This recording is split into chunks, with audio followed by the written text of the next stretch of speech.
poucas palavras. Um olhar sobre o mundo, a vida e a sociedade, à luz da Palavra de Deus, com Augustus Nicodemos. Olá, querido ouvinte, começamos agora mais um programa Em Poucas Palavras. Eu sou Nadson Matias, apresentando o nosso programa diário, como sempre estamos aqui, respondendo suas perguntas à luz da Palavra de Deus. Para nós é um privilégio. Pastor Augustus. Querido ouvinte, quero fazer minhas as palavras do Nadson Matias. Para nós é uma alegria estar aqui, poder servir a você. A gente provavelmente não se conhece pessoalmente, mas saber que você está ouvindo e que está sendo abençoado através do que nós conversamos aqui, para nós já é uma grande alegria. Então, nossa oração para que Deus abençoe sua vida, sua família e que esse programa seja usado por Deus mais uma vez na sua vida. Vamos ao tema de hoje. O que é e como se deu aquilo que chamamos de pecado original? Porque ele afetou aqueles que haveriam de nascer, ou seja, toda a humanidade. O grande teste do Éden e suas questões, uma pergunta gerada a partir de dúvidas de um de nossos ouvintes internautas de São Paulo. Pastor Augustus, o Ricardo, de Praia Grande, São Paulo, ele diz assim: boa tarde, pastores. E pergunta: por que Deus colocou uma árvore do bem e do mal no jardim, mesmo sabendo a escolha que o homem faria? Então, o homem é inclinado para o mal antes da queda, porque fez uma má escolha antes de consumar o pecado, e se foi criado à imagem e semelhança, não deveria ter uma atitude parecida com a de Deus? Está aí o desafio para o senhor, em poucas palavras, né? São um monte de perguntas aí. Eu vou começar mencionando uma frase que você introduziu na abertura do programa, em que você perguntou se o pecado original, ou por que o pecado original teria afetado toda a raça humana, não é? Então essa é uma pergunta que muita gente tem também. E a resposta que nós encontramos na própria Bíblia, lá em Romanos capítulo 5, dada pelo apóstolo Paulo, é que Adão era o representante da raça humana, ele era o cabeça da raça. Deus criou os homens diferentes dos anjos. Os anjos foram criados todos já no número definido, fixo e imutável. Mas Deus, quando criou o gênero humano, criou um casal e a partir daí a raça humana se multiplicou. Então, num sentido, toda a raça humana estava em Adão, lá no jardim.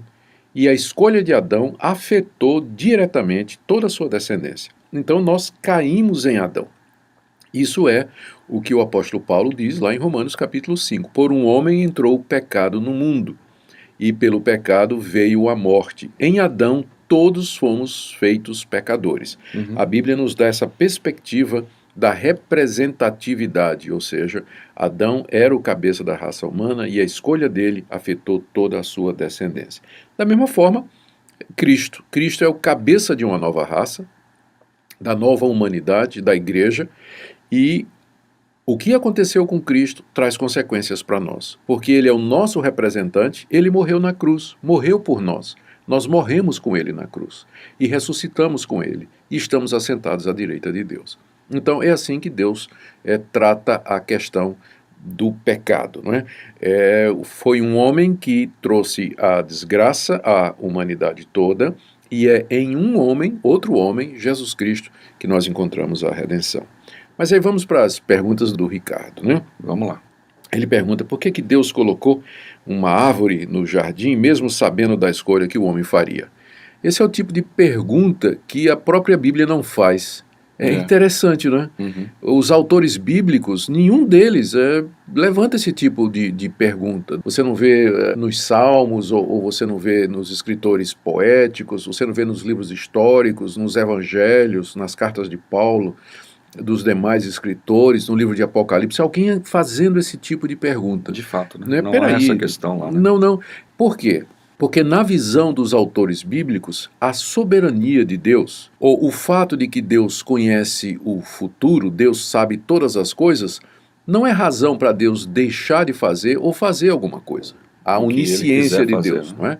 Então, Deus é sempre apresentado como sendo alguém que faz todas as coisas de acordo com o conselho da sua vontade. Deus é Deus, ele é um ser autônomo, independente, infinito, e a única razão pela qual ele faz as coisas é o seu querer, o seu desejo e a sua vontade. Então, esse tipo de pergunta, né, por que Deus fez isso se ele sabia que ia acontecer aquilo, não encaixa, né, na definição de Deus que nós encontramos na Bíblia, na sua soberania. Bom, a resposta que a Bíblia sempre dá com relação aos atos de Deus é que Deus faz todas as coisas para a sua glória. Então, eu posso, partindo desse princípio, dizer que Deus colocou o homem sob teste lá no jardim, porque, no final, a escolha do homem, que Deus certamente já sabia, haveria de trazer maior glória a Deus. E foi exatamente a escolha do homem, a escolha errada do homem, ela fazia parte dos planos eternos de Deus desde o começo, nada aconteceu por acaso, nada pegou Deus de surpresa, porque tudo isso estava inserido no grande plano da redenção que Deus havia concebido desde a eternidade. Ou seja, fazendo as contas, Deus viu que a chegada do pecado no mundo, a vinda de Cristo Jesus como Redentor, o chamado dos eleitos, a constituição da igreja, a ressurreição dos mortos, juízo eterno, novo céu e nova terra, tudo isso no final traria glória para Deus. Então, foi por isso que ele fez, não é? Foi por isso que ele colocou o homem debaixo de teste. Agora, Nathan, tem outra coisa aqui que eu acho que é importante a gente esclarecer. Eu encontro pessoas que, quando falam no futuro, no novo céu e na nova terra, no estado glorioso, elas dizem assim que vai ser uma volta ao paraíso, é o paraíso restaurado. Eu acho que não. Eu acho que nós já passamos da fase do paraíso. Porque lá no paraíso havia a possibilidade do pecado entrar. Havia a possibilidade de uma escolha errada. Mas no novo céu e na nova terra, essa possibilidade não existe. Então o mundo vindouro, ele está acima do paraíso. Agora, para que Deus... É maior do que o paraíso. É maior nesse sentido. Para que nós saíssemos de uma realidade tipo paraíso, em que não havia pecado, mas havia a possibilidade do pecado, para um outro estágio em que não há pecado e nem a possibilidade de pecado, era preciso que acontecesse tudo o que aconteceu. A queda do homem, o castigo definitivo do pecado na cruz do Calvário, a vitória de Jesus sobre a morte, para que essa realidade futura pudesse existir. Os novos céus e nova terra, para que pudesse ocorrer, teria que haver todo esse enredo. Todo esse enredo escatológico, né, soteriológico, maravilhoso. Então, nessa pergunta, por que é que Deus colocou a árvore, mesmo sabendo da escolha? E aí, à luz de tudo isso, essa pergunta, ela adquire, então, o seu significado maior, né? A resposta, não é que tudo isso fazia parte desse plano glorioso e eterno de Deus. Ele pergunta aqui também, não é, se o homem era inclinado para o mal antes da queda. De forma nenhuma. Deus criou o homem no estado de inocência, onde ele não era inclinado de forma nenhuma ao mal, mas havia a possibilidade.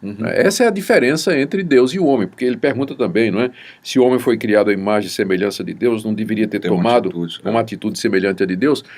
O fato de que o homem foi criado à imagem e semelhança de Deus não quer dizer que ele foi criado igual a Deus, mas significa que alguns dos atributos de Deus foram concedidos ao homem na sua criação, como responsabilidade, arbítrio, consciência, vontade, decisão, mas não todos os atributos de Deus. Um dos atributos de Deus que é incomunicável, ou seja, que Deus não transmite para a raça humana, é a sua absoluta e perfeita santidade, que faz parte do seu ser, de tal forma que Deus não é tentado pelo mal e não pode ser tentado pelo mal.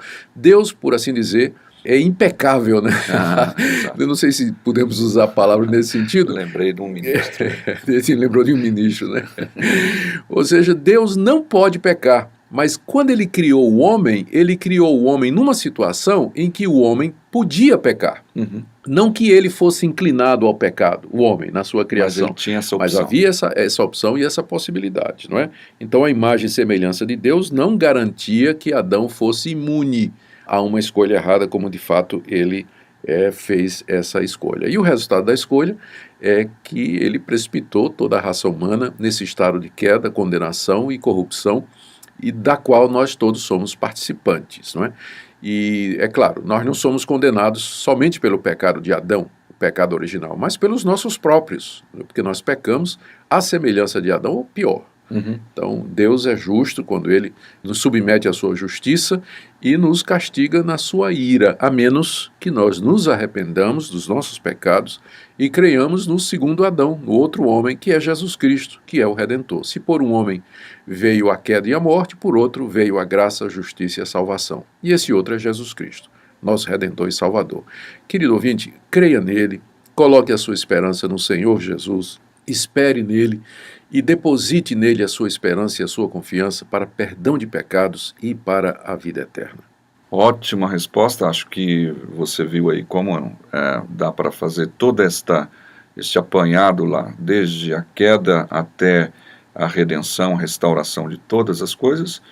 E é isso, você precisa acompanhar todo o enredo bíblico, toda a história perfeita de Deus em torno da salvação. E a gente vai entender muita coisa aí. Vamos ouvir uma música, a gente volta logo na sequência.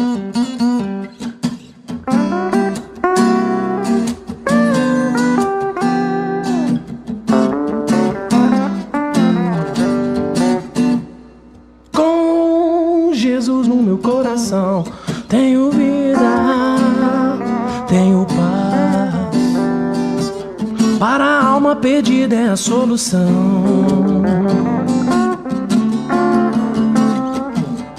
Minha saúde destruída, depressão profunda, minha paz tão esquecida.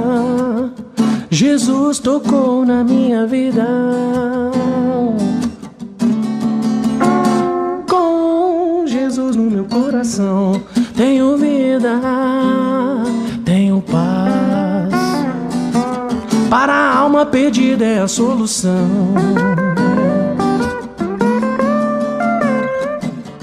Por mais que o tempo tente apagar tão grande salvação, Jesus mudou meu coração.